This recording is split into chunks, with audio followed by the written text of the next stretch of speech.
के अंदर मैं साक्षी मल्होत्रा और मेरे साथ हरमीत सिंह जी हिंदी अनुवादक के रूप में आप सभी का हार्दिक अभिनंदन करते हैं।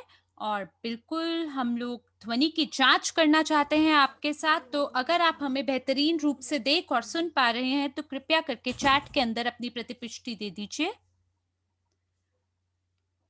और इसी के साथ अब हम चलते हैं अगली स्लाइड पर। आज हम आपके लिए क्या लेके आए हैं? आज हम आपके लिए ब्लॉकचेन प्रौद्योगिकी के सभी अपडेट लेकर आए हैं। और मैं आज आप सबके साथ हर दूसरे गुरुवार को जुड़ती हूँ। मेरा नाम मरिया अंटोनिनका है। और अगर आप आज पहली बार मुझे सुन रहे हैं तो मैं इस समय मॉस्को रूस में हूँ और ये मेरा दूसरा साल है हमारी कंपनी की टीम में काम करते हुए। और मेरे साथ काम कर रही है आईटी विशेषज्ञों की एक टीम हमारे क्रिप्टो यूनिट ब्लॉकचेन और यूनिटेक्स एक्सचेंज के लिए। आइए अब इसी के साथ चलते हैं अगली स्लाइड में।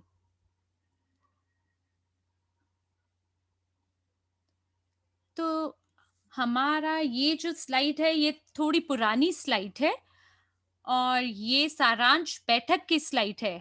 हालांकि मैंने उन्हें पहले ही कहा है कि इन संख्याओं को बदलें क्योंकि हमारे पास 17 मिलियन जो सीआरयू हैं वो परिवर्तित हो चुके हैं वर्ल्ड सीआरयू में। 17 बिलियन की संख्या में ये परिवर्तित हो चुका है। और हमारे साथ बहुत सारे भागीदार हैं जो 2 साल पहले से हमारे क्रिप्टो यूनिट कार्यक्रम का हिस्सा हैं। उन्हें सीआरयू टोकन अंक अपने बैक ऑफिस में प्राप्त हुए होंगे निजी निवेशक की अकादमी में जब उन्होंने पाठ्यक्रमों को खरीदा होगा। और उन्हें ये जो सीआरयू अंक हैं सो अर्जित हुए होंगे विपन योजना के तहत। खास करके जो पहले साल हैं और पहला ये जो साल है 2019 वाला उसमें बहुत सारे ऐसे हमारे सहभागी हैं जिन्हें लाखों की और अरबों की संख्या में सीआरयू उपहार के रूप में प्राप्त हुए, वो भी बिना पाठ्यक्रम खरीद किए हुए। जी हाँ, हम बहुत बहुत उदार थे तब। और अब जब यूजीपे ग्रुप वर्ल्ड सीआरयू सिक्योरिटी टोकन को बेचता है तो यूजीपे ग्रुप जो है उन्होंने ये प्रस्ताव हमारे भागीदारों के सामने रखा कि ये जो अंक हैं ये जो उपहार के रूप में प्राप्त किए गए हैं ये फ्रोजन सीआरयू कहलाए गए और इसे आप परिवर्तित कर सकते हैं डब्ल्यूसीआरयू में और इसके बदले में आपको एक छोटा सा शुल्क अदा करना होगा कमीशन के रूप में या कन्वर्जन के रूप में। और ये एक प्रकार का राजस्व बनेगा यूजीपे ग्रुप का। ये जो शुल्क है ये यूजीपे ग्रुप का राजस्व है जिसके तहत वो बिक्री करते हैं वर्ल्ड सीआरयू की। तो जी हाँ, ये 17 बिलियन है संख्या, मिलियन नहीं है। जी हाँ, ये जो स्लाइड है ये भी पुरानी है। मैं ये नहीं जानती ऐसा क्यों हुआ क्योंकि हम लोग तो नई स्लाइड की तैयारी कर रहे थे। और मेरे ख्याल से जो हमारे मॉडरेटर हैं वो शायद जो नवीनतम स्लाइड है जिसमें बिल्कुल अप टू डेट जानकारी है सो वो नहीं यहाँ लगा पाए हैं। तो ये पुरानी स्लाइड है तो चलिए इन्हीं के माध्यम से फिलहाल हम गुजरते हैं। शायद आपने अभी तक ये ना देखी हो और फिर मैं आपको जो नवीनतम सभी समाचार हैं उससे अवगत कराऊंगी और एक कदम से दूसरे की ओर बढ़ते हुए हम चर्चा करेंगे कि किस प्रकार से आप परिवर्तन कर सकते हैं, रूपांतरण कर सकते हैं, उसकी क्या प्रक्रिया है। तो ये स्लाइड अप्रैल के वेबिनार की है जब हम लोगों ने नया-नया शुरू किया था जानना कि कैसे सीआरयू को डब्ल्यूसीआरयू में रूपांतरण कर सकते हैं। ऐसे में जो सबसे पहला कदम है वो रिफ्रेश फ्रोजन और रिफ्रेश बैलेंस के बटन पे क्लिक करना है। मैं जानती हूँ कि बहुत सारे हमारे सहभागी हैं जो कि क्रिप्टो वॉलेट के अंदर लेन-देन करते हैं वो भी अपने स्मार्टफ़ोन के माध्यम से। ऐसे में जो स्क्रीन है वो बहुत छोटी दिखाई देती है और ऐसे में जो संख्याएँ लिखी हों वो आप नहीं देख पाते होंगे जब आप रिफ्रेश फ्रोजन के बटन पे क्लिक करते हैं। तो ऐसी स्थिति में आप कृपया इंतज़ार करें कि जो संख्याएँ हैं वो अंतिम चरण तक आखिर तक पहुँचे। मान लीजिए कि अगर आपके पास 10 आइटम है फ्रोज़न में, तो ये जो आइटम है आखिरकार क्या है? ये आपकी खरीद है जो आपने प्रशिक्षण पाठ्यक्रमों को खरीदा है और आपको बदले में जो टोकन अंक हैं सो प्राप्त होते हैं और इसे कहा जाता है एल्गोरिथम 1। इसे परचेज़ कहते हैं यानी खरीद और एल्गोरिथम 2 ये टोकन है जो कि आप प्राप्त करते हैं उपहार के रूप में विपणन योजना के तहत, या प्राप्त करते हैं अपनी भागीदारी दिखाते हुए अलग-अलग प्रचारों के तहत, और इसे हम कहते हैं एल्गोरिथम 2। तो जब आप रिफ्रेश फ्रोजन पे क्लिक करते हैं तो ऐसी स्थिति में जो स्मार्ट कॉन्ट्रैक्ट है वो जांच करता है प्रत्येक फ्रोजन आइटम की, और ये देखता है कि जो तिथि है क्या वो ड्यू है, जो डेट है क्या वो ड्यू है, जहाँ आपका जो एक टुकड़ा है फ्रोज़न आइटम का, उसको अनफ्रोज़न करना होता है। और बहुत ज़रूरी है कि इस प्रक्रिया के अंदर आप अंत तक ज़रूर संयम बनाए रखें। अगर मान लीजिए अगर आपके पास 10 आइटम है, तो 1 से लेके 10 तक आपको इंतज़ार करना है, और जब ये हो जाता है, इसके बाद आप रिफ्रेश बैलेंस के बटन पे क्लिक करेंगे। अगर कोई परिवर्तन नहीं होता संख्याओं में, तो दाईं ओर में आप हाल ही में हुए हुए लेन-देन यानी रीसेंट ट्रांज़ैक्शन देख पाएँगे, और वहाँ ये देख पाएँगे कि ये सभी एंट्रीज़ हैं वहाँ पे, और जहाँ पे हमारा जो फ्रोज़न है उसके बारे में जानकारी है। तो सो ये बहुत बेहतर है और बहुत महत्वपूर्ण है आपके लिए कि आप संयम बनाए रखें। और हमने इसे में एक त्रुटि भी देखी है। हमने देखा कि बहुत सारे ऐसे लोग हैं जो ब्लॉकचेन को मानते हैं कि सामान्य वेबसाइट जैसी कोई चीज़ हो। और ऐसी स्थिति में लोग जो है बस उसे रिफ्रेश कर देते हैं, और उन्हें लगता है कि जैसे ही स्क्रीन को रिफ्रेश किया, ये तो एकदम तुरंत हो जाना चाहिए। जी नहीं, ऐसा नहीं है। हर जो ट्रांज़ैक्शन आप ब्लॉकचेन पे करते हैं, वो एक ट्रांज़ैक्शन की तरह माना जाता है। इसमें कुल मिला के 6 ब्लॉक्स होते हैं। हालाँकि हमारा जो ब्लॉकचेन है, वो बहुत ही तीव्र गति से काम करता है। प्रत्येक जो ट्रांज़ैक्शन है, वो आधे सेकंड के अंदर हो जाता है, और अगर हम इसको 6 बार भी कोई ट्रांज़ैक्शन करते हैं, तो इसमें कुल मिला के आप देख सकते हैं 3 सेकंड लग सकते हैं। और अगर ब्लॉकचेन थोड़ा व्यस्त है, तो ऐसे में 5 से 7 क्षण फालतू लग सकते हैं कि जो ट्रांज़ैक्शन आप ब्लॉकचेन पे कर रहे हैं, वो रिकॉर्ड हो सके। और ऐसी स्थिति में अगर लोग रिफ्रेश फ्रोज़न पे क्लिक करते हैं, और उसके एकदम बाद वो ये सोचते हैं कि हम कन्वर्ट बटन पे क्लिक कर लेते हैं, और हालाँकि जो अनफ्रीजिंग है वो तो अभी प्रगति में है, वो उसपे तो काम चल रहा है, और आपने पहले ही दूसरे बटन को क्लिक कर दिया, तो ऐसे में इसमें त्रुटि सिस्टम आपको दिखा सकता है, एरर दिखा सकता है, और ऐसे में आपको थोड़ा समय लग सकता है कोई भी जो ट्रांजैक्शन है वो ब्लॉकचेन पे हस्तांतरण होने में। इसलिए आप बिल्कुल भी जल्दबाजी ना करें, एकदम जल्दी ना करें कि कोई भी बटन मैं दबा दूंगा, पहले ये दबाऊंगा फिर वो दबाऊंगा। जी नहीं, ऐसा ना करिए आप बिल्कुल भी। जैसे छोटे छोटे बच्चे होते हैं, वो अगर कोई वीडियो गेम खेलते हैं या कोई खेल खेलते हैं, तो ऐसे में वो बटन दबाए जाते हैं, है ना? तो हमें वो नहीं करना है, हमें इंतजार करना है ताकि सभी जो लेन देन है वो सुगमता पूर्वक ब्लॉकचेन पे हो जाए। आइए अगली स्लाइड पर चलते हैं। आपको यहाँ पे यूएनटीबी को जोड़ना है, इसे स्टिक करना है सीपीयू और नेट के लिए। आज एक बहुत ही मजाकिया किस्सा देखने को मिला मेरे एक भागीदार के साथ, और उन्होंने एक विशिष्ट राशि यूएनटीबी की माइनिंग पे लगाई, और उसे सफलतापूर्वक बेच दिया एक्सचेंज पर। और ऐसे में उनके पास लगभग लगा लीजिए 2000 से 3000 यूएनटीबी होगा, उन्होंने उसे बेच दिया। और आज जब उन्होंने निर्णय लिया कि मैं सीआरयू को वर्ल्ड सीआरयू में तब्दील करूँगा, तो जो ब्लॉकचेन वॉलेट उनका था, उन्होंने एकदम संदेश दिखाया कि आपके पास तो पर्याप्त सीपीयू है ही नहीं, और उनका जो वॉलेट है वहाँ पे केवल 4 यूएनटीबी थे। उन्होंने मुझे फटाफट फ़ोन किया और उन्होंने बोला ये पर्याप्त राशि में क्यों नहीं है?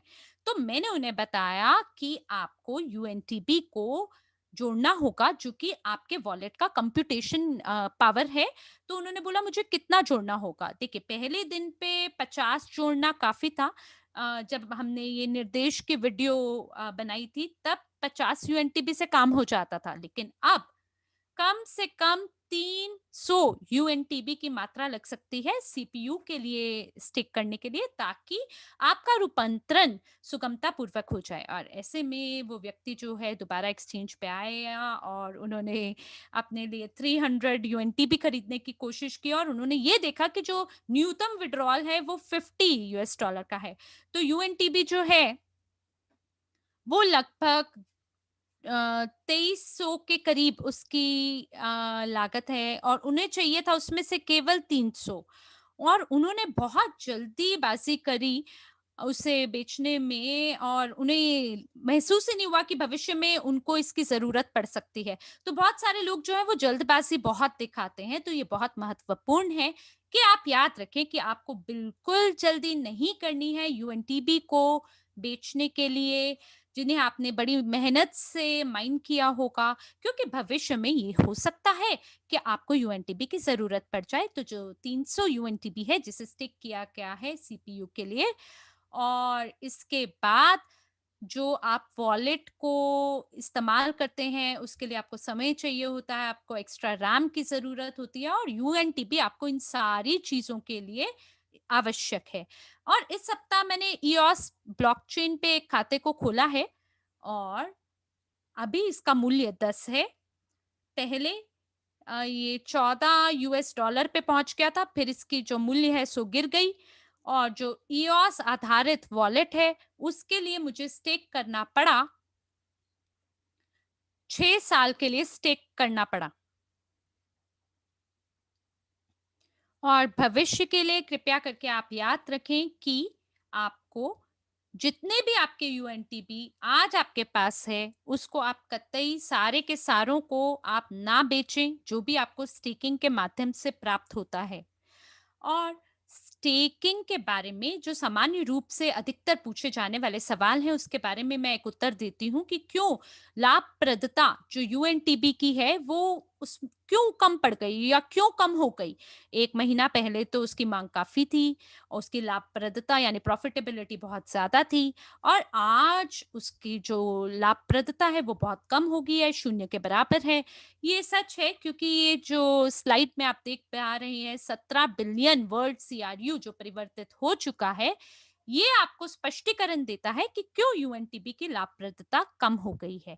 अगर आप ब्लॉकचेन एक्सप्लोरर पे जाएंगे और देखेंगे कि जो कुल डेटा है सीआरयू टोकन पे, वो उसमें से कितने टोकन स्टेक हो गए हैं, तो लगभग 1.5 बिलियन सीआरयू स्टेक हो चुके हैं।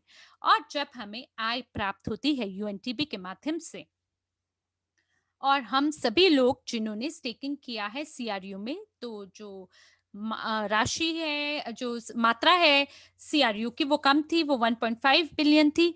तो ये सभी के लिए पर्याप्त है क्योंकि हमारे पास 7 मिलियन यूएनटीबी दैनिक रूप से माइन होता है, और सभी भागीदार जिनके पास सीआरयू टोकन है उनमें इसका वितरण होता है या ये बांटे जाते हैं। तो आज हमारे पास 17 बिलियन वर्ल्ड सीआरयू स्टेक हो चुके हैं, और ये जो आय है ये कम नहीं है,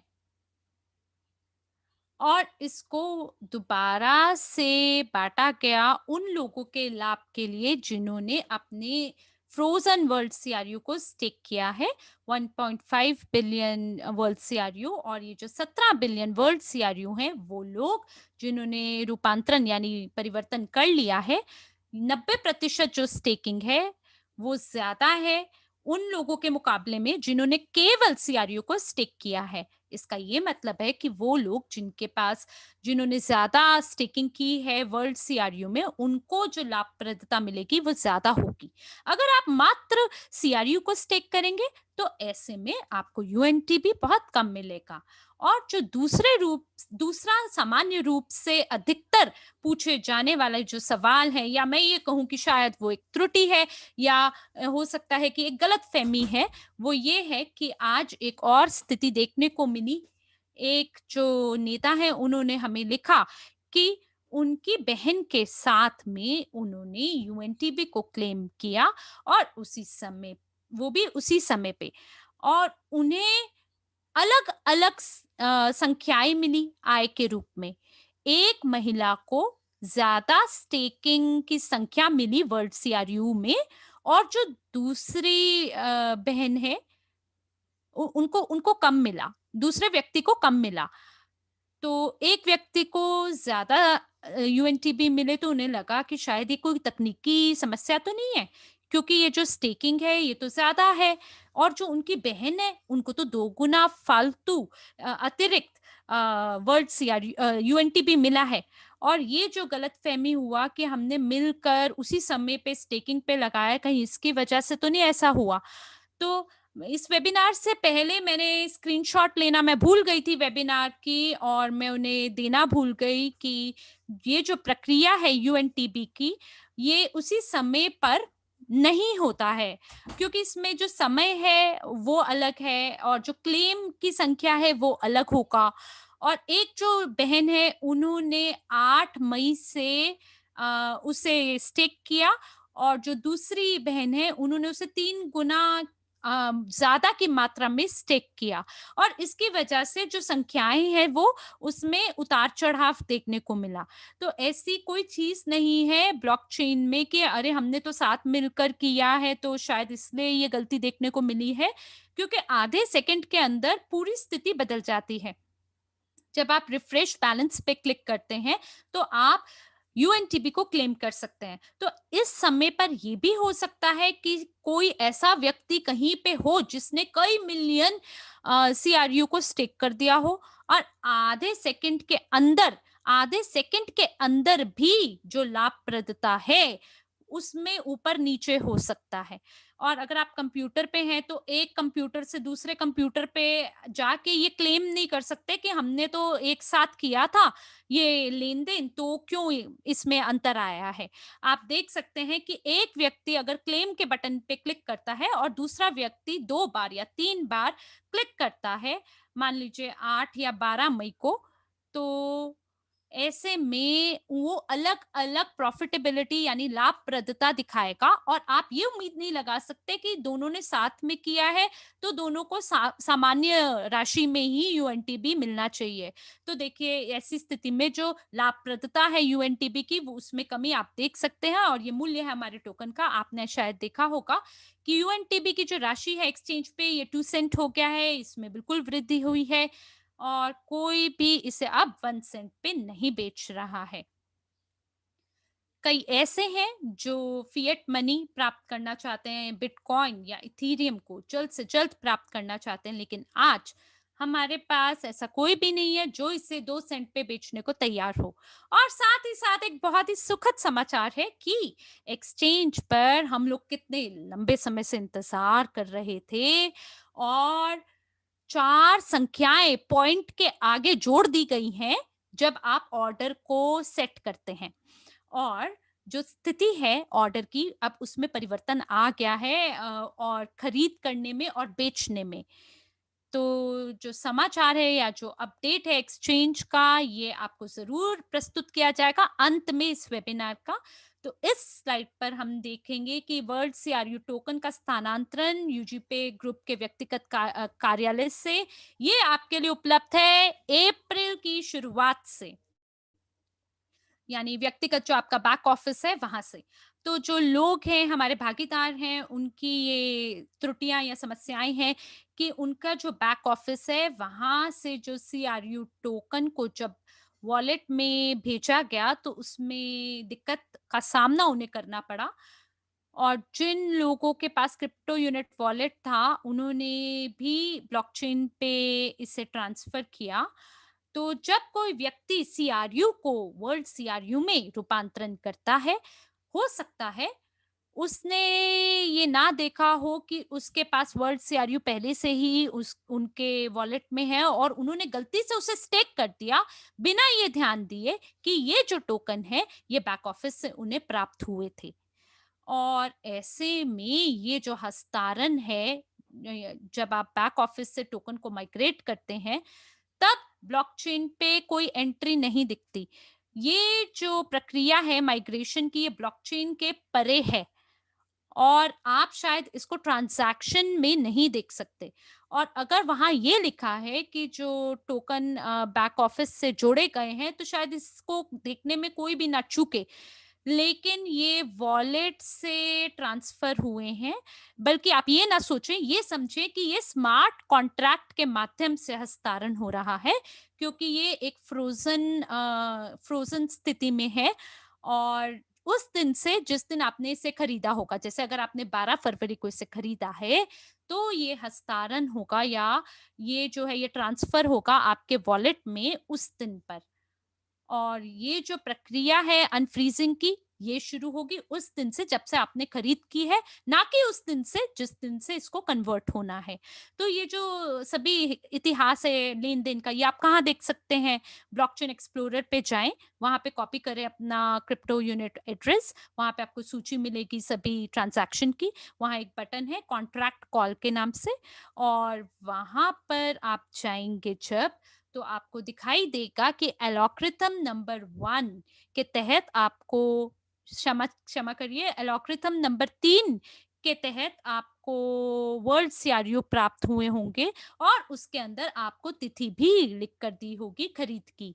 अधिकतर जो वर्ल्ड सीआरयू है उसमें कोई भी अंतर नहीं होता संख्याओं में, क्योंकि ये सभी फ्रोजन रूप में उपलब्ध हैं, और इसमें कोई भी गतिविधि नहीं होती बैक ऑफिस में, क्योंकि कई चुनौतियों का सामना करना पड़ा इंटरनल एक्सचेंज में, और बहुत सारे अंतर देखने को मिले सीआरयू टोकन के बैलेंस में। बिल्कुल इसके बारे में भी हम चर्चा करेंगे, आप बिल्कुल चिंता ना करें, कोई भी पीछे नहीं रह जाएगा और आपको पूरी जानकारी मिलेगी। जो हमारी आईटी टीम है वो बिल्कुल ये जो भी अंतर है बैलेंस में, इसको बिल्कुल ठीक करेंगे, क्योंकि ये लोग ओवरलोड, ये सिस्टम जो है ओवरलोड हो गया था अप्रैल में। देखिए बहुत सरल है कि हम आपको 3 स्लाइड दिखाएँ, हमारी ये घटना हुई और हमें ये उपलब्धियाँ प्राप्त हुई। लेकिन देखिए कि प्रत्येक इन उपलब्धियों के पीछे कुछ प्रक्रियाएँ हुई हैं, जैसे हमने वर्ल्ड सीआरयू से वर्ल्ड सीआरयू में कन्वर्शन किया है, माइग्रेशन हुआ है, और इसके बीच में कई सप्ताह में हमने स्मार्ट कॉन्ट्रैक्ट का विकास किया है, जाँच की है, और हमने लॉन्च किया, शुरुआत की है 8 अप्रैल को, और फिर त्रुटियों का सामना करना पड़ा।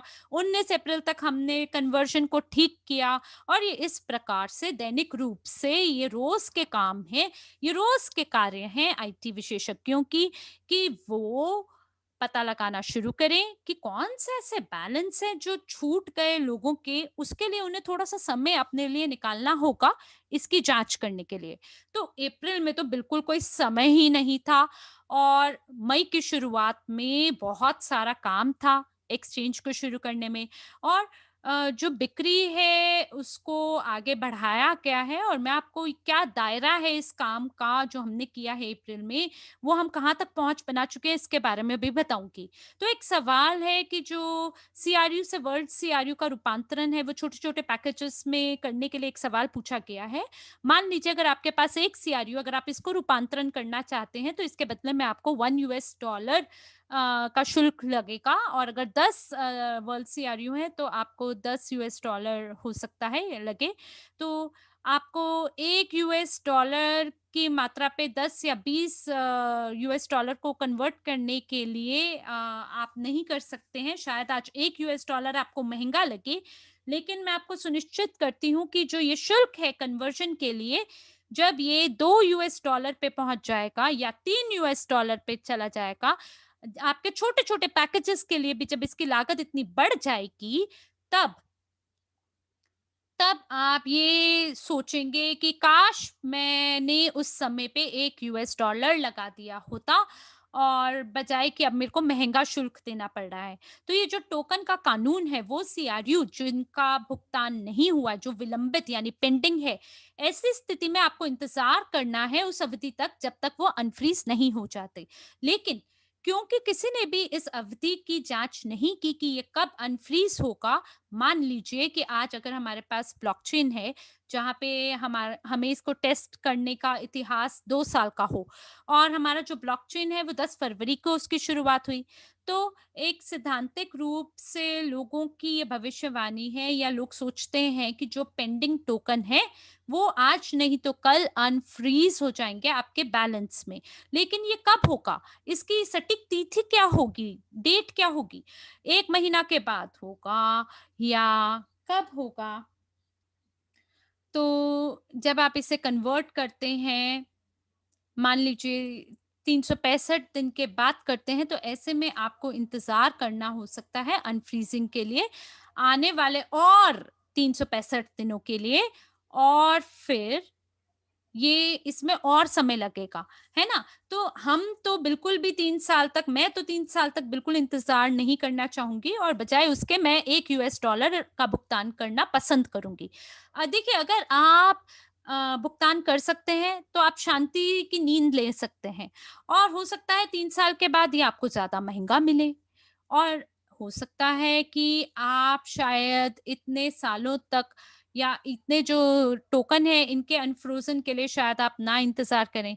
तो हमारी कुछ मास मीडिया कवरेज है यूजीपे ग्रुप और यूनिटेक्स एक्सचेंज को लेके और मुझे लगता है आने वाले कुछ दिनों के अंदर और भी विज्ञापन छपेंगे यूनिटेक्स को लेके। क्यों?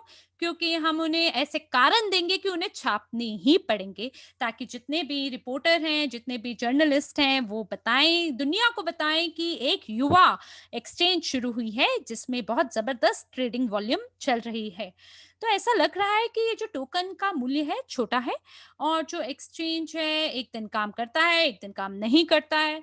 वेरिफिकेशन कर पाना बहुत ही मुश्किल प्रक्रिया है और उसी समय पर लगभग 20,000 जो वेरिफाइड यूजर्स हैं वो इस एक्सचेंज पर हैं और बहुत सारे ऐसे लोग हैं जो इंतजार नहीं कर रहे हैं और जिन लोगों ने अपने दस्तावेजों को समर्पित किया है उनके प्रगति में है कार्य स्थापना प्रक्रिया का और बहुत सारे अब ऐसे लोग नहीं हैं जो कि इंतजार कर रहे हो वेरिफिकेशन के तो ग्लोबल पास के लोग हमसे बोल रहे हैं हमारा काम कहाँ है और कई ऐसे लोग हैं जिन्हें अस्वीकृति का सामना करना पड़ा, डिनाय हो गया जिनका वेरिफिकेशन, यकीनन उन्हें दूसरा मौका ज़रूर मिलेगा और जो उनका अस्वीकृति की स्थिति है, उसको हटा दिया जाएगा और उसे रिफ्रेश कर दिया जाएगा।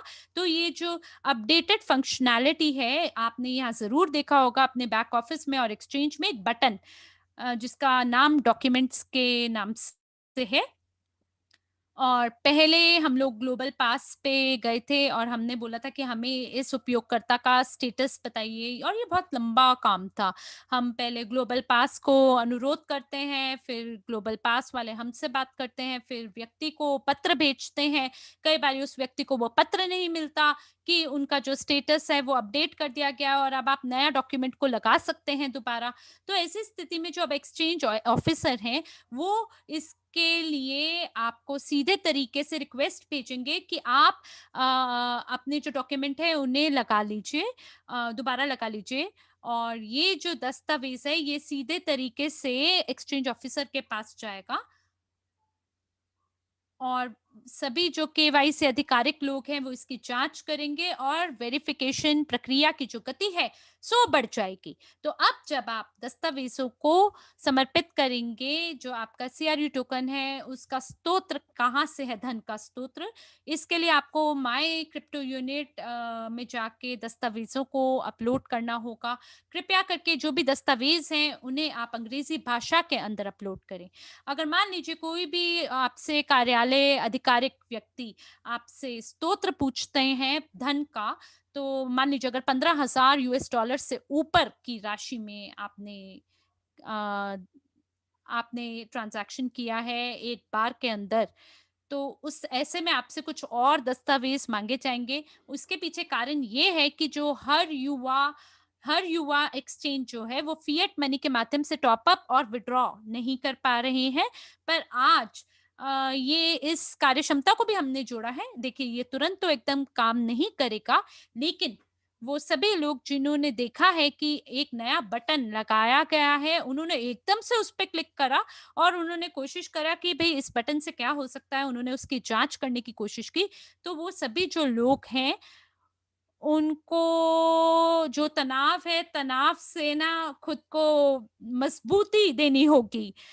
खुद को मजबूत बनाना होगा। मान लीजिए कि अगर आप कोई बड़ी उम्र के हैं व्यक्ति या कमज़ोर दिल के हैं, तो जो आज हमने बटन लगाया है, आप कृपया करके उस पे क्लिक ना करें और जो युवा लोग हैं, जो बहादुर लोग हैं, जिनमें तनाव को झेलने की ज़्यादा ताकत है, जिनकी एकदम मजबूत नसें हैं, वो लोग ही उस बटन को क्लिक करें और नई जो भी चीज़ लगाई जा रही है, उसको जाँच करें क्योंकि कोई बटन पे आप हमने जो अभी लगाया है, उसमें कुछ तकनीकी समस्या हो सकती है, 1 या 2 दिन का उसे समय देना चाहिए। क्योंकि हम पेमेंट सिस्टम को और जो एक्सचेंज सिस्टम है उसे आपस में अलाइन कर रहे हैं ताकि जो जानकारी है उसका आदान-प्रदान हो सके, ताकि ये जो दोनों वॉलेट हैं ये सिंक्रोनाइज़ हो सके मिलके। यकीनन जो हमारे सपोर्ट सर्विस के लोग हैं, उन्हें उनका जो पहले नकारात्मकता पूर्ण जो एक फीडबैक है लोगों को प्राप्त हुआ है कि क्यों चीज़ें सही से नहीं हो रही है, एकदम सर्वोत्तम सर्वश्रेष्ठ क्यों नहीं है। देखिए, अगर आप शून्य से कुछ शुरू करेंगे, आप ये रातों-रात सोचे कि वो सर्वश्रेष्ठ हो जाए, ऐसा नहीं होता, परफेक्ट नहीं होती चीज़ें। और ऐसे में आपको थोड़ा इंतज़ार करना चाहिए, और अगर किसी और ने इसकी जाँच कर ली हो, तो ये बेहतर रहेगा। और क्योंकि देखिए हम लोग तो शून्य से सारी चीज़ों का विकास कर रहे हैं, तो यकीनन ऐसी स्थिति में हमारी और राह में जब हम बाधाएँ परीक्षण आएँगी। भी करते और हैं तब जब हम परीक्षण भी करते हैं तब भी उस समय भी दिक्कत होती हैं और त्रुटियां होती हैं, और हम लोग वहां पर अनुरोध भेजते हैं और अनुरोध जो है वो सफल हो जाता है, लेकिन जब हम परीक्षण करते हैं उस समय हमारे प्रोग्रामर जो हैं वो वो वो असल पैसे नहीं बेचते हैं, क्योंकि हमारे प्रोग्रामर्स के पास आज्ञा नहीं है कि वो उनके पास जो वॉलेट हो, क्योंकि कानून के हिसाब से उनको वॉलेट रखने की इजाजत नहीं है। तो इसीलिए हम लोग जो जो सही डेटा है उसके हिसाब से हम टेस्टिंग नहीं कर पाते, परीक्षण नहीं कर पाते हैं। और इसीलिए आप रुक जाइए, थोड़ा सा अधीर मत बनिए, देख लीजिए लोग जो कर रहे हैं, अगर वो सारी की सारी चीजें चल रही हैं तब आप उस बटन को दबा सकते हैं। कई बार बहुत सारी त्रुटियां जो हैं जिसका हम लोगों ने पहले ही निदान कर लिया है, लेकिन अब हमारे पास एक नई खबर है कि एस्टोनियन एक्सचेंज जो है उसने हम लोगों को जो है वो टॉपिंग अप जो है आप फिएट से भी कर सकते हैं, और उसके बाद उससे निकासी भी आप फिएट से कर सकते हैं। तो ये बहुत नई बात है, लेकिन इस प्रक्रिया को सही तरीके से काम करने के लिए हमें थोड़ा वक्त लगेगा। आइए अगली स्लाइड के ऊपर चलते हैं।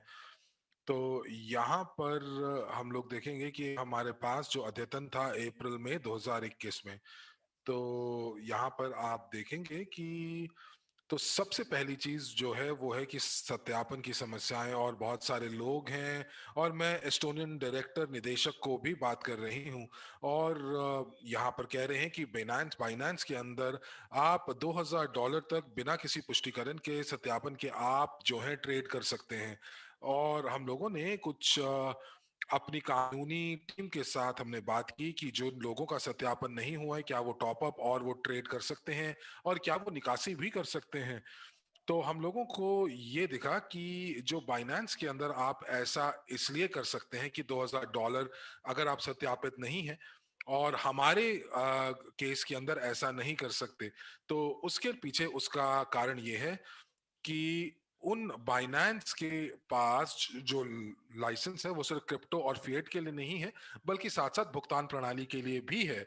तो इसका मतलब ये हुआ कि जो लोग बाइनेंस के साथ काम कर रहे हैं उनके पास अपने खुद के बैंक कार्ड भी हैं। तो यानी कि आप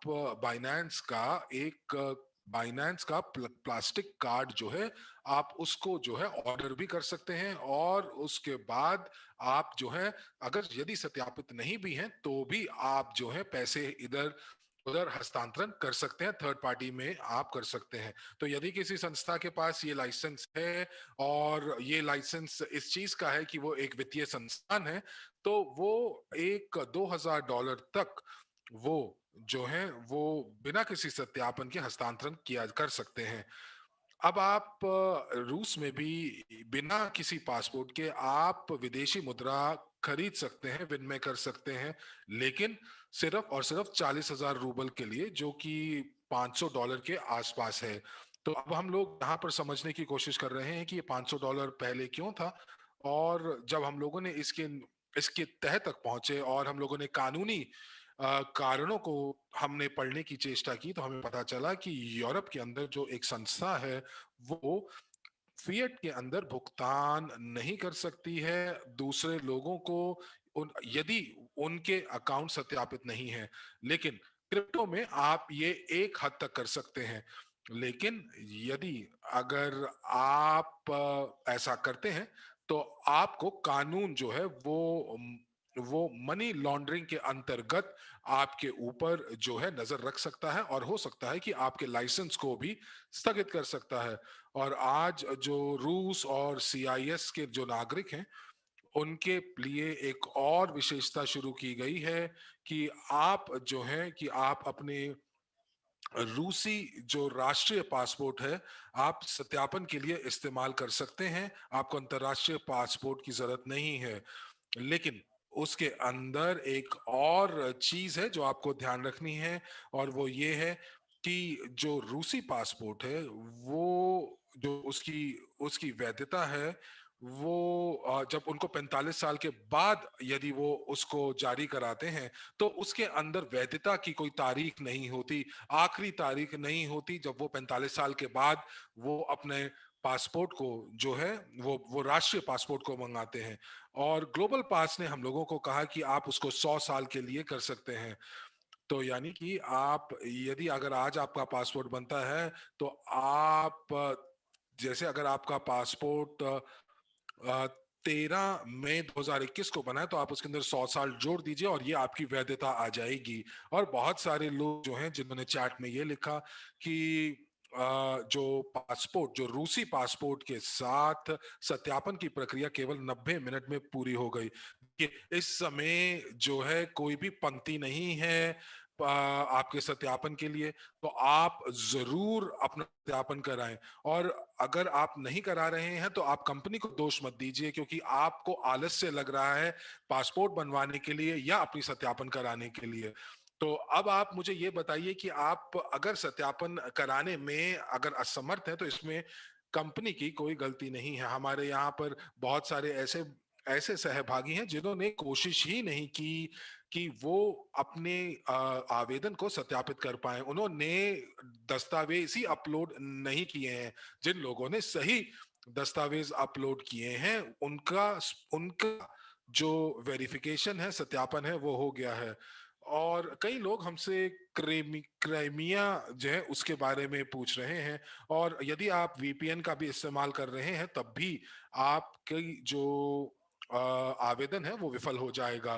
तो इसीलिए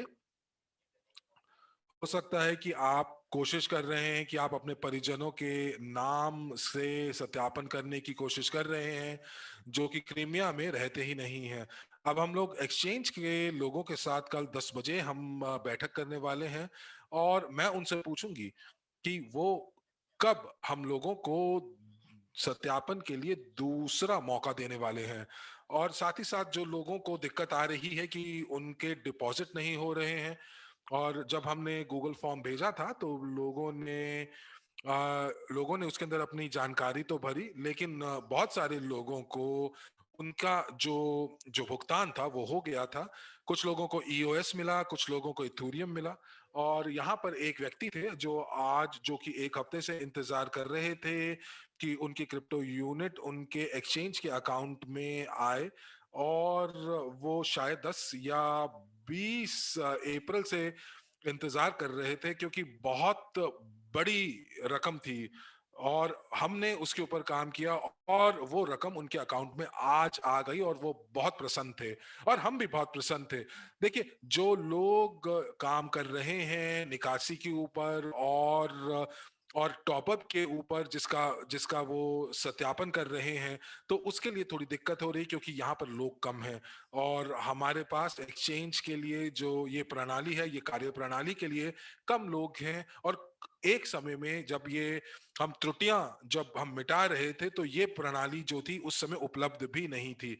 तो इसीलिए आप से यही कहूंगी कि आप बिल्कुल चिंता ना कीजिए। एक और दिक्कत जो लोग बता रहे हैं वो ये है कि वो उनके ऑर्डर जो हैं वो निलंबित या कैंसिल नहीं हो रहे हैं। तो ये भी त्रुटि हम लोगों ने इसका भी समाधान कर दिया है। तो अब आपके पास वो बटन वहां पर है दोस्तों, और उस बटन का अभी तक को आपने यूएसडी में परिवर्तित नहीं किया है। तो आधार तो फिएट करेंसी जो थी वो एक तरफ आई थी। तो आप यूएसडी और यूरो को क्वांटम के जरिए से आप अपने अकाउंट में लेकर आ सकते थे और उसके बाद एक्सचेंज के अकाउंट में जो है वो देखी थी कि वो आपका जो यूएसडीयू है उस पे आप विनिमय कर सकते हैं अकर। और जब ये विशेषता पूरी तरीके से तैयार हो जाएगी तो हम लोग वाकई इस दिक्कत का भी निवारण कर लेंगे। और इसके लिए मुझे लगता है कि अगले हफ्ते तक आपके पास एक ऑर्डर बुक होगी जहां पर आप मार्केट मार्केट दे पाएंगे यूएसडी की और यूएसडीयू की। और इस समय अगर आप देख रहे हैं तो आप यूएसडी को ईओएस से देख पा रहे हैं लेकिन ईओएस को आप वापस नहीं देख पा रहे हैं। तो अब आपको एक हफ्ते के बाद जो है वो सारी की सारी चीजें दिखाई देंगी। तो अभी आपको क्या करना पड़ता है, यदि आपको क्रिप्टो यूनिट खरीदने हैं तो आप यूएसडी को आप यूएसडीयू यूएसडी का करेंसी पेयर है उसके अंदर आप परिवर्तित करते हैं और उसके बाद आप जो है निकासी करते हैं। लेकिन उसके लिए आपकी जो ऑर्डर बुक है वो बिल्कुल जो है वो शून्य होनी चाहिए। और कुछ हमारे जो सहभागी हैं उन्होंने $1,000 तक जो है वो डिपॉजिट करें कर कर कर रहे हैं। तो ये एक विशेषता है कि अब आपकी जो है कि आप ग्लोबल यूनिट पे वॉलेट में अपनी जो जो आपकी निकासी है वो आप कर सकते हैं। देखिए बटन आपके पास बैक ऑफिस में है लेकिन ये अगले हफ्ते तक ये सुचारू रूप से ये चालू हो जाएगा। और ये जो एक्सचेंज के अंदर जो ये प्रोग्राम है इस बटन के पीछे वो अभी ठीक प्रकार से नहीं सुचारू रूप से नहीं चल रहा है। एक और हम लोग जो प्रोग्रामर जिसके ऊपर काम कर रहे थे वो काम कर रहे थे सबसे जो जो कि बहुत ही आपातकालीन मुद्दा था और वो था कि सत्यापन का। और वो बहुत सारी जो अपने परीक्षण थे वो उसको पूरा नहीं कर पा रहे थे। और वो इसलिए क्योंकि जो परीक्षण करता है उनके पास जो टेस्टर हैं उनके पास अपने पैसे नहीं हैं वो अपने अपने एक्सचेंज के ऊपर डालने के लिए। और वो हम लोगों से निवेदन करते थे कि आप देखें कि क्या ये जो विशेषता है वाकई काम कर रही है कि नहीं कर रही है। तो मुझे लगता है कि ये जो है ये सारी की सारी जो विशेषताएं हैं एक बार इनको कार्यरत हो जाना चाहिए, इनका परीक्षण हो जाना चाहिए और उसके बाद इसको सार्वजनिक करना चाहिए। तो मुझे लगता है कि थोड़ा और समय लगेगा और हमारी एक्सचेंज की जितनी त्रुटियां हैं वो वाकई पूर्ण रूप से ठीक हो जाएंगी। अगर आप और ध्यान से देखेंगे तो हमारे मेन्यू में एक क्वेश्चन मार्क भी दिखाई आपको देगा, प्रश्न चिन्ह आपको दिखाई देगा।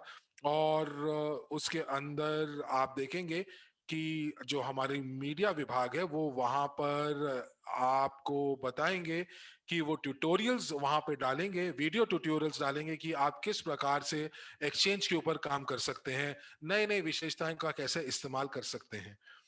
और मैं यहाँ पर चैट पढ़ रही हूँ और ये मुझे थोड़ा सा विचलित कर देती है। मैं आपके जो जो जो कमेंट पढ़ती हूँ, टिप्पणी पढ़ती हूँ तो मैं भूल जाती हूँ कि मुझे आपसे क्या कहना है।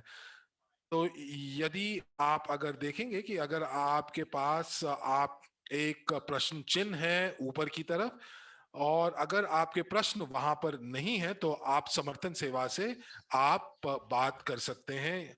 तो दोस्तों आप लोग जो हैं वो वाकई जिसे कहते हैं कि आप सबसे पहले लोग होंगे जो कि अगर आप प्रश्नोत्तर के अंदर या जो अगर अपने प्रश्नों का उत्तर नहीं ढूंढ पा रहे हैं या आपको नहीं मिलते हैं तो आप समर्थन सेवा से पहले बंदे हो सकते हैं जो ये प्रश्न उनसे पूछ सकते हैं। अब हम लोगों ने ये सारे के सारे जो प्रश्न थे ये हम लोगों ने मार्च में इकट्ठे कर लिए थे और इसीलिए हो सकता है कि ये जो प्रश्नों के उत्तर हैं या जो ये प्रश्न हैं अब प्रासंगिक ही ना रहो, रिलेटेड ही ना हो। तो इसीलिए अब आप ये देखें कि कौन से प्रश्न जो हैं वो प्रासंगिक हैं और कौन से प्रश्न अब प्रासंगिक नहीं रहे हैं।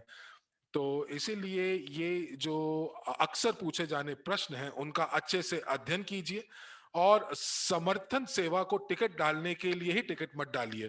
तो आप यहाँ पर ध्यान रखिए और अपने प्रश्नों का आप रोक के रखिए, अपने सबसे ज्यादा पूछे जाने वाले जो प्रश्न हैं उनका अध्ययन कीजिए, और उसके बाद आप, अगर आपको अपने प्रश्न का उत्तर नहीं मिलता है, तो आप सपोर्ट से, आप समर्थन सेवा से अपना प्रश्न लिख सकते हैं। लेकिन मैं आपको एक चीज जरूर आग्रह करूंगी कि आप जो है ऐसे प्रश्न पूछिए जो वाकई जिनके अंदर कुछ मतलब हो, और मैं ये आग्रह करूंगी कि आप समर्थन सेवा का समय ऐसे ही बेकार के प्रश्न पूछकर बर्बाद ना करें। और जितना, अगर आप हमसे बात करेंगे कि जितने भी आप देखेंगे, अगर आप की कोई भी, आपने कुछ पैसा जो है ब्लॉकचेन के अंदर हस्तांतरण किया है और आपका वो वहां नहीं पहुंचा है, तो आप गूगल फॉर्म का इस्तेमाल कर कर हमें बता सकते हैं। तो मैं यहाँ पर सभी सहभागियों को ये कहूंगी कि यदि आपको आपका जो जो अगर आप अपनी निकासी या टॉपअप आपका सफल हो जाता है, तो आप लोगों को चैट के अंदर जरूर बताएं, क्योंकि चैट के अंदर बहुत ही नकारात्मक सी टिप्पणियां आती हैं और सिर्फ नकारात्मक ही देखने को मिलता है। तो इसीलिए मुझे लगता है कि अगर आपका काम बहुत बढ़िया तरीके से हो रहा है, निकासी भी हो रही है और टॉपअप भी हो रहा है, तो आप जरूर हमें लिख के बताइए। मुझे तो दिन सुबह से लेके शाम तक केवल और केवल गालियां ही देखने को मिलती है, और आप हमारी तुलना जो है वो किसी छोटी सी एक्सचेंज से दुनिया के किसी कोने में करते हैं। और इसीलिए मैं वहां पे जो जो टिप्पणियां हैं वो पढ़ने के लिए कतराती हूं, क्योंकि उससे मेरी जो मानसिकता है वो नकारात्मक हो जाती है और मैं कार्य नहीं कर पाती। और इसीलिए मैं वहां जाती ही नहीं हूं, और मुझे समर्थन सेवा से वो सारे के सारे प्रश्न मिल जाते हैं। और इसीलिए मैंने टेलीग्राम चैट के ऊपर लोगों को जवाब देना बंद कर दिया है। ये तो एकदम स्पैम की तरह हो गया है, क्योंकि मुझे वहां पर 1 मिलियन से ज्यादा निर्देश या जो सूचनाएं हैं, जो मैसेजेस हैं, संदेश हैं, वो मुझे प्राप्त हो रहे हैं, और इसीलिए मैं वहां नहीं जाती। आज मैं आपको बताऊं, मेरी एक फोन कॉल थी एंड्रे के साथ, और मुझे उन्होंने बताया कि उन एक्सचेंज के बारे में बताना चाहिए जो 2020 में खुली थी, और हम लोगों के पास एक वेबिनार था, और वहां पर हम लोगों ने अ, सबसे एसटीओ मार्केट की बढ़िया से बढ़िया उम्दा एक्सचेंजेस का अवलोकन किया था। और ये जो एक्सचेंज हैं जिनके बारे में हमने बात की थी, वो वाकई वो एक प्रकार की मर्ज एक्सचेंज थी। और उसके बाद एक फाइनेंस प्लान करके नाम से एक और एक्सचेंज थी। तो ये सारी एक्सचेंज और उनके जो टर्नओवर जो हैं, वो उन सिर्फ 2 लाख डॉलर की थी पूरे साल के अंदर। लेकिन अब जो परिस्थितियां हैं उनके लिए थोड़ी सी बेहतर हो गई हैं। लेकिन मुझे अभी भी इन सभी आंकड़ों का, इनके इन सभी एक्सचेंज के प्रदर्शन का मुझे अवलोकन करना होगा। मुझे मालूम है कि हम लोगों ने 20 मार्च से अप एक्सचेंज शुरू की थी, और 20 मार्च से लेकर 20 अप्रैल तक हमारी जो एक्सचेंज का टर्नओवर था वो 90 मिलियन यूएस डॉलर का था, और क्रिप्टो यूनिट के अंदर वो 6 मिलियन से ज्यादा का टर्नओवर था। यूएनटीबी के अंदर 1.5 मिलियन का टर्नओवर था। और आप लोग हम लोगों को सिर्फ और सिर्फ नीचा दिखाने की कोशिश कर रहे हैं कि जो मूल्य है वो नीचे जा रहा है। अब आप मुझे ये बताइए कि $500 के साथ आप किसी, जो व्यक्ति सत्यापित नहीं है, अगर वो ट्रेड करते हैं तो थोड़ा सा वक्त लगेगा।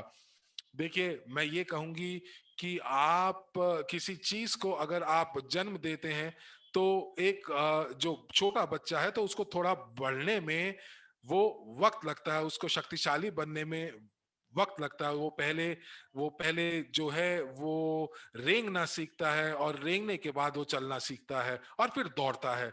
तो इसीलिए मैं आपसे ये कहूंगी कि आप हम लोगों को हमेशा, आप बाइनेंस एक्सचेंज का प्रसंग देते हैं, लेकिन ये केवल पेशेवर लोगों के लिए है। और यदि आप के पास कोई पूर्व अनुभव नहीं है ट्रेडिंग का, तो आप वहां जाकर अपने पैसे गवा देंगे। तो इसीलिए मैं यहाँ पर ये कह रही हूं कि आज मुझे एक पत्र मिला बाइनेंस के साथ, और वो मुझे एक कार्य करने के लिए कहा गया, और उन्होंने मुझे कहा कि मुझे 2.5 BUSD मुझे मिलेंगे अगर वो कार्य मैंने किया तो ये पहले बाइनेंस कॉइन था, और मैंने सोचा कि मैं इस कार्य को करूंगी तो मुझे 2 बाइनेंस कॉइन्स मुझे मिलेंगे। लेकिन इस समय आज जो उनका मूल्य है वो $700 या $800 का है। तो मुझे लगा ये तो बहुत अच्छी बात है कि ये अगर मैं इस प्रतिस्पर्धा में बाइनेंस की हेल्प मदद करूंगी तो मुझे 2 बाइनेंस कॉइन मिलेंगे। लेकिन ये मेरी गलती थी, और मुझे वो बाद में पता चला कि मुझे उस कार्य को करने के केवल $2.5 मिलेंगे। और उसके बाद मैंने थोड़ा सा उसके उसके अंदर गई और मैंने देखा, तो मैंने वहां देखा कि मुझे वहां क्या करना था। जो कार्य मुझे दिया गया था वो मुझे ये दिया गया था कि मुझे बाइनेंस एक्सचेंज के ऊपर जाकर मुझे वहां पर ट्रेड करना था एक कॉइन के अंदर जिसका नाम था एक्सी टैक्सी। और वो ये मुझे BUSD की पेयर में उसके साथ मुझे ट्रेड करना था। तो वो 350 मुझे जो जो कॉइन से वो ट्रेड करने के लिए मिलेंगे, और उसका जो मूल्य था वो सिर्फ $2.5 का था। अब चूंकि मैंने बटन दबा दिया था, तो इसीलिए मैंने वहां पर गई और मैंने ट्रेड किया, और मैंने USDT को मैंने बी बाइनेंस BUSD में मैंने परिवर्तित किया। और उसके बाद मैंने वहां पर ट्रेडिंग जब की तो मुझे $2.5 मुझे मिल गए। लेकिन इसका क्या मतलब हुआ?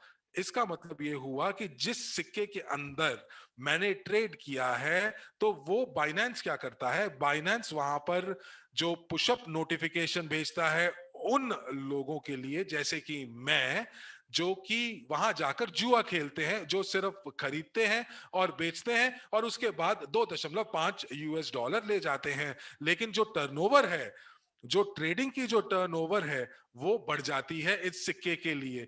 और बाइनेंस बताता है कि जैसे ही उन्होंने वो प्रमोशन चलाई, तो वो जो ट्रेड वॉल्यूम्स हैं वो बढ़ रहे हैं।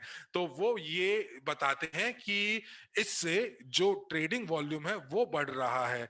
तो और मैंने तो देखा भी नहीं कि वो किस सिक्के की बात कर रहा है, लेकिन वो ये कह सकते हैं कि इस सिक्के का वॉल्यूम जो है वो दिन प्रतिदिन बढ़ रहा है। लेकिन हम ऐसा कुछ नहीं कर रहे हैं। हम लोग यहाँ पर कोई पुशअप नोटिफिकेशन नहीं भेज रहे हैं। हम लोग आपको ये नहीं कह रहे हैं कि आप यहाँ पर ट्रेड ना कर कर आप जुआ खेलें। हम लोग यहाँ पर ये नहीं कह रहे हैं कि यहाँ पर हम लोगों ने ऐसा कुछ भी नहीं किया, लेकिन हमारे पास फिर भी 1.5 मिलियन UNTB का वॉल्यूम था एक महीने के अंदर। और ये देखिए, ये जो हमारी एक्सचेंज है, जो हमारी ये मशीन है, ये अपने आप स्वतः ही काम कर रही है। और अगर आपको लगता है कि यहाँ पर हमारे सिर्फ और सिर्फ सहभागी ही हैं जो ट्रेड कर रहे हैं, तो कई बार जो वहां पर लोग आपसे पूछ सकते हैं कि हम लोगों ने वाकई एक्सचेंज के ऊपर कोई कार्य नहीं किया, लेकिन हमारे पास फिर भी 20,000 सदस्य हैं। और अगर अगर वो वहां पर, अगर इन 20,000 सदस्यों को बाइनेंस कहता है कि ये लीजिए $2.5 और आप जाकर ट्रेड कीजिए, तो आप आप सोच सकते हैं कि कितना टर्नओवर जो होगा या कितना गति होगी वो बढ़ेगी। तो मैं ये कह सकती हूं कि हम लोग कॉइन कैप के अंदर जरूर अपना चिन्ह बनाएंगे, जैसे हम लोग 3 एक्सचेंज के ऊपर लिस्ट कर जाएंगे। मैंने आपको पहले भी बताया था कि हम लोग एक एक्सचेंज से बात कर रहे हैं, और हम बहुत शीघ्र हम लोग जो है इस अपने अपनी जो हमारे जो कॉइन्स हैं उनको हम बहुत शीघ्र एक और एक्सचेंज पर लिस्ट कर लेंगे। तो तो जो सिक्के जिनकी बात कर रहे हैं वो देखिए, अभी जो यूएनटीबी हैं, हमारे पास 17 बिलियन डब्ल्यू क्रू हैं, और कई लोगों के लिए ये बहुत अच्छी आय भी है। और कुछ लोग हमसे बात कर रहे हैं कि जो जारी किए जा रहे हैं ये सिक्के, उनको कम किया जा रहा है, जारी जो है कम संख्या में किया जा रहा है। तो मैं आपको ये कहना चाहूंगी कि ऐसा नहीं है। देखिए, जब ब्लॉकचेन को 10 फरवरी को जब हमने लॉन्च किया था, उस समय वहां पर 40 यूएनटीबी जो थे हम लोगों ने जारी किए थे, और 10 मार्च को उस समय जो जारी करने की जो गति थी वो कम हो गई थी, और इसीलिए वहां पर उस समय 38 यूएनटीबी, उसके बाद 37, फिर 34 तक पहुंच गई।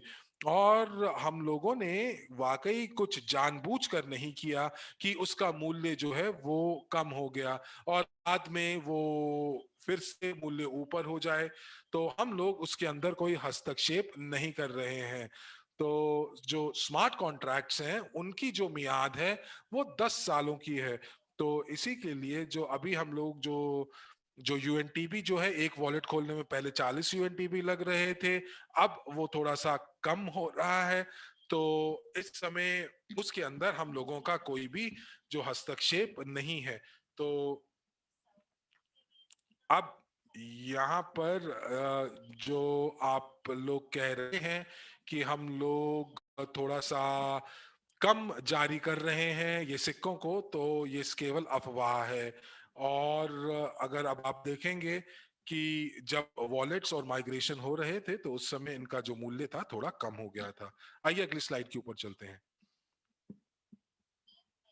मई के अंदर जो मई का अद्यतन है या जो हमारी कार्य योजना है उसके अंदर हम लोग लॉयल्टी प्रोग्राम जो बोनस है वो यूएसडीयू में ब्लॉकचेन पर आपको हम लोग हस्तांतरण करेंगे। और हम लोगों ने आपसे वादा किया था कि हम लोग आपको मई के मध्य तक ये कर देंगे, लेकिन अभी तक प्रोग्रामर्स ने मुझे इसके बारे में कुछ नहीं बताया है। इसके अंदर कुछ टेम्पलेट्स थे जिसके अंदर हम लोगों ने उनको बताया था, और हम लोगों ने देखा था कि प्रशिक्षण के अंदर ये कैसे कार्य कर रहा था।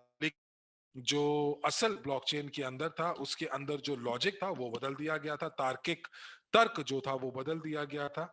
और ये इसलिए क्योंकि यूजी पे ग्रुप जो है वो अब यूएसडीयू का मालिक है और वो इसको जारी करते हैं। तो इसीलिए तो यूजी पे ग्रुप है, उनको लॉयल्टी प्रोग्राम के अंतर्गत जो है वो बोनस जो है वो अर्जित करेंगे। और इसीलिए हम लोगों को अपने स्मार्ट कॉन्ट्रैक्ट में थोड़ा सा बदलाव करना पड़ा। और इसीलिए अभी तक मैंने ये जो बदलाव है वो अभी तक देखा है, पर हो सकता है कल या सोमवार तक मेरे पास ये फाइल आ जाए।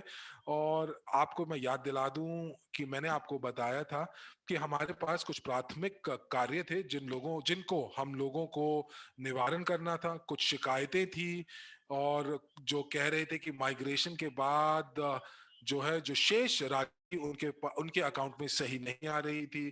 तो इसीलिए हम लोगों ने काफी कार्य जो थे वो मई के लिए रखे थे। और यहाँ पर हम लोगों ने जो यूनिटेक्स में फिएट के लिए हम लोगों ने हस्तांतरण यानी कि इनपुट और आउटपुट के लिए तैयार खरीद करना हम लोगों ने शुरू कर दिया है। वो अभी पूर्ण रूप से कार्य नहीं कर रहा है।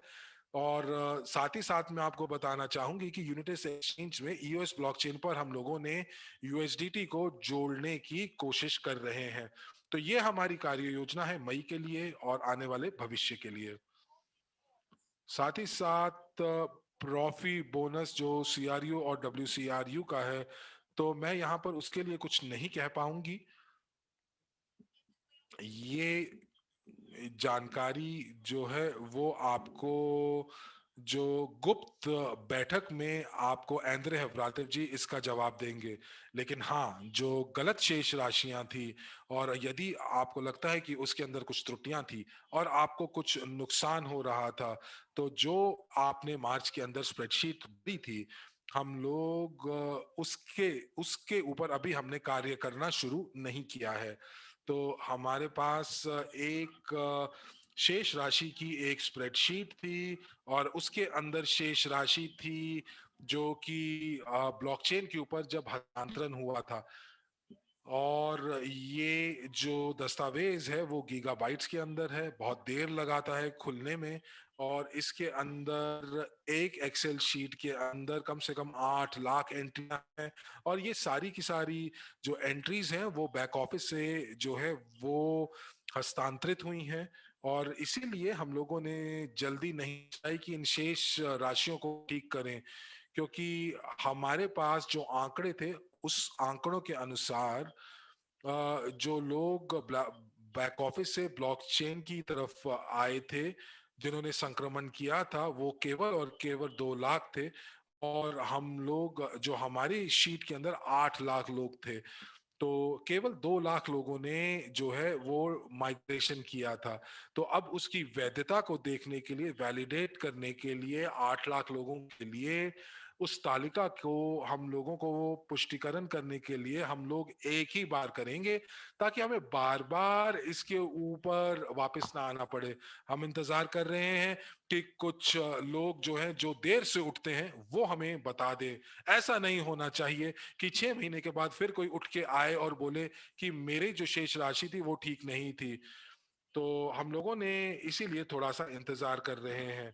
साथ ही साथ आपको बता दें कि मई और अप्रैल के अंदर वीआईपी क्लब के सदस्यों को हम लोगों ने बीज वाक्यांश मुहैया कराए थे। और ये इसलिए कि ताकि आप लोग जो वीआईपी क्लब के सदस्य हैं, वो जब हस्तांतरण हो जाएंगे तो हम लोग इस शेष राशि के जो कार्यभार है उसके ऊपर वापस नहीं आएंगे।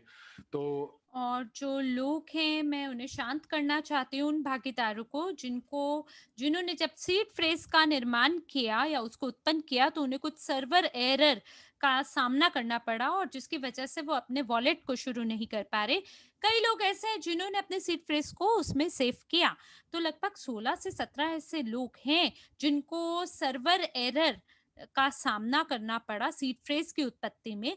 तो जो हमारी समर्थन सेवा है, वो सभी प्रूफ को इकट्ठा कर रही हैं ऐसे लोगों को लेके, और हम यकीनन इस प्रकार की जो त्रुटि है उसको उसका सामना करने के लिए पूरी कोशिश कर रहे हैं, ताकि जो आप में से प्रत्येक व्यक्ति है जिनको ये समस्या की दिक्कत का सामना करना पड़ा, उनकी जो भी सभी जो एंट्रीज है उसको हम मान्य कर सकें।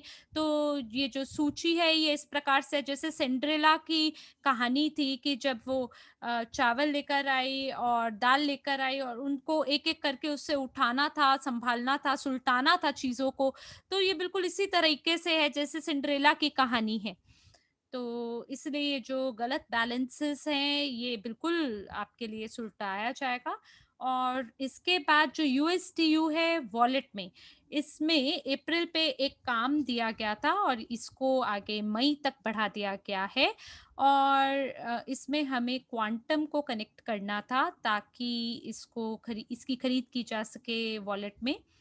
लेकिन जो ये त्रुटियों का भार है और अलग-अलग समस्याएँ हैं, आईटी विशेषज्ञ के जो लोग हैं, वो नई कार्यक्षमताओं के निर्माण के बजाय पुरानी त्रुटियों को सुलटाने में व्यस्त हो गए हैं। किसी की स्थिति में सीपीयू में कमी है और वो रिफ्रेश फ्रोज़न पे क्लिक करते हैं, लेकिन रिफ्रेश फ्रोज़न काम नहीं करता है। तो कुछ समस्याएँ हम देखने ये है कि ब्लॉकचेन पे सभी ट्रांज़ैक्शन होते हैं। अगर कोई भागीदार बोलता है कि मैंने रिफ्रेश 100 बारी दबाया होगा, तो मैं ब्लॉकचेन एक्सप्लोरर पे जाके मैंने देखा कि जो अंतिम ट्रांज़ैक्शन है जिसमें क्लेम यूएनटीबी है, उसमें कोई भी एंट्री नहीं थी और उसमें कोई रिफ्रेश नहीं था, कोई फ्रोज़न नहीं था। तो मैंने उन्हें बोला, मुझे नहीं पता आपने किस पे क्लिक किया, क्योंकि मुझे तो लगता है कि जो संख्याएँ आ रही थी, उनको आपने आखिर तक पहुँचने के लिए इंतज़ार नहीं किया और उससे पहले ही आपने कोई और बटन को दबा दिया। तो ब्लॉकचेन पे हमारे पास सारी एंट्रीज़ होती हैं और जो भी त्रुटियाँ हैं उसकी हमें सारी जानकारी होती है। तो हमारी कोशिश ये है कि जो पुरानी समस्याएँ हैं, हम उनसे अपने आप को मुक्त कर लें, फिर ही नई जो कार्यक्षमताएँ हैं, जो नई फंक्शनैलिटी है, हम उसको चालू कर सकें। तो क्योंकि अगर ये सारी समस्याएँ पीछे वाली रह गई, तो आगे बढ़ना बेकार है। तो पुरानी चीज़ों को पीछे छोड़ आगे दौड़ करने की जगह हम पहले वाली चीज़ों को पहले सुलटाएँगे फिर आगे बढ़ेंगे। तो यूएसडीटी जो है ये एक टीज़र है और ये जो चीज़ है ये एक प्रकार से अलग-अलग जो ब्लॉकचेन है उसमें उसके बराबर है। तो यूएसडीटी क्या होता है? आप इसको इसकी बारे में पढ़ सकते हैं अपने गूगल एक्सप्लोरर पे और किस तरह से हम पासपोर्ट को अपलोड कर सकते हैं इसके बारे में मैंने आपको पहले से जानकारी दे दी है। जब आप चैट के अंदर लिखने में व्यस्त होते हैं, तो शायद आप मेरे को सुन नहीं रहे होते। तो आपके लिए बेहतर ये है चैट करने की जगह आप पहले जो मैं बोल रही हूँ उसको ध्यान से सुनें। कल 10 बजे मॉस्को समय पे मेरी एक फ़ोन कॉल है एक्सचेंज के कर्मचारियों के साथ और मैं उनसे एक सवाल पूछूँगी कि क्या किस तरह से दोहरा मौका मिल सकता है लोगों को पासपोर्ट अप्लाई करने के लिए क्योंकि ना मैं केवाईसी ऑफिसर हूँ, ना मैं ग्लोबल पास की कर्मचारी हूँ, तो मेरे पास जानकारी नहीं है वेरिफिकेशन डिपार्टमेंट के बारे में और जब मेरे को उत्तर मिलेगा, तब मैं घोषणा करूँगी कि इस तिथि पे जो भी लोग ऐसे हैं जिनको अस्वीकृति मिली है स्थापना प्रक्रिया में, उनको मौका दोबारा दिया जाएगा कि वो दस्तावेज़ों को दोबारा अपलोड कर सकें। तो जो शुल्क है रैम का जितने ज़्यादा लोग वॉलेट का उपयोग करेंगे, उतना ज़्यादा शुल्क में वृद्धि होगी। और ये सस्ता कब होगा? ये सस्ता तब होगा जब ब्लॉकचेन पर ये जो मेन स्केल है, वो फ़िलहाल 44 64 गीगाबिट्स में से लगभग यानी कि 69% जैसे ही ये 90% रैम यूज्ड तक पहुंच जाएगा तो जो भी नोड्स हैं हम उनमें विस्तार करेंगे और लगभग हम 120 गीगाबिट्स को जोड़ेंगे प्रत्येक नोड के लिए और फिर जो शुल्क है रैम का वो उसमें कमी आ जाएगी लगभग दोहरी कमी आ जाएगी तो अब जब लोग नए खातों को खोलते हैं तो जो भी ट्रांज़ैक्शन है आप रैम के माध्यम से करते हैं और फिर रैम का जो शुल्क है उसमें वृद्धि हो जाती है, उसमें बढ़ोतरी होती है। आप ये देख सकते हैं कि जैसे ही ये 90% के पास पहुँच जाएगा, आप ये अनुमान लगा लीजिएगा कि अब जो इसका शुल्क है सो उसमें घाटा होगा या कमी आएगी। अगर कोई भागीदार 12 अक्षरों के साथ वॉलेट पे नहीं जा पा रहा है, तो क्या मुझे सपोर्ट टीम पे संपर्क करना चाहिए?